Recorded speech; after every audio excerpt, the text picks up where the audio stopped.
সুপ্রিয় দর্শক, আমরা দীর্ঘদিন পর আবারও প্রচণ্ড গরমের মাঝে চলে আসলাম ইনায়েতপুরের সেই কাঙ্ক্ষিত ভেরিবাঁধে, যার কথা না বললেই নয়। একটা সময় প্রবল স্রোতের কারণে এই বাঁধটি কিন্তু ভেঙে গিয়েছিল। পুনরায় আবার পানি উন্নয়ন বোর্ডের সিদ্ধান্তে এই বাঁধটিকে পুনরায় আবার সুন্দরভাবে সাজানো হয়েছে। এর সাথে প্রতি বছরের ন্যায় এবারও কিন্তু এই প্রবল স্রোতে সেই শিশুগুলো আবারও আমাদের এই পানির মাঝে এসে ডুবাডুবি খেলা করছে, যেন শিশুর মেলা বইছে।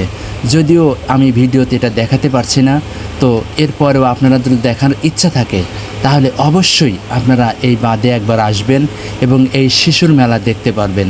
এটা কিন্তু এখন বিলুপ্তের পথে বললেই চলে, তবুও কিছু কিছু জায়গায় এগুলো দেখা যায়। তো আমার ভিডিওতে এখন আসছে না, কারণ এটা শিশু ওঠার সময় নয়। এখন থেকে প্রায় আধা ঘন্টা আগে এটা উঠেছিল, আমরা আসার ফলে এটা আবার ডুবে গেছে। তো যাই হোক, আপনারা অবশ্যই এখানে একটু আসবেন। সমুদ্রকন্যা এই যমুনা নদী যেন বাংলাদেশের পুরো মানুষের হৃদয়ে স্থান দখল করে আছে। সুপ্রিয় দর্শক, আপনারা যদি কখনো এখানে না আসেন তাহলে এর সৌন্দর্য বুঝতে পারবেন না। যদিও মোবাইল ফোনে ভিডিও ধারণ করা, কিন্তু এই মোবাইল ফোনে ভিডিও ধারণ করে পুরোটা দেখানো সম্ভব হলো না।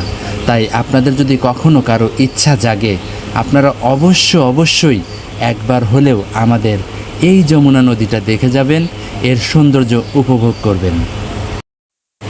আর আমার এই চ্যানেলটা যদি আপনাদের কাছে ভালো লেগে থাকে তাহলে একটু ফলো এবং লাইক কমেন্ট করে আবার নতুন নতুন ভিডিও তৈরি করতে অনুপ্রেরণা জাগাবেন। ধন্যবাদ সবাইকে।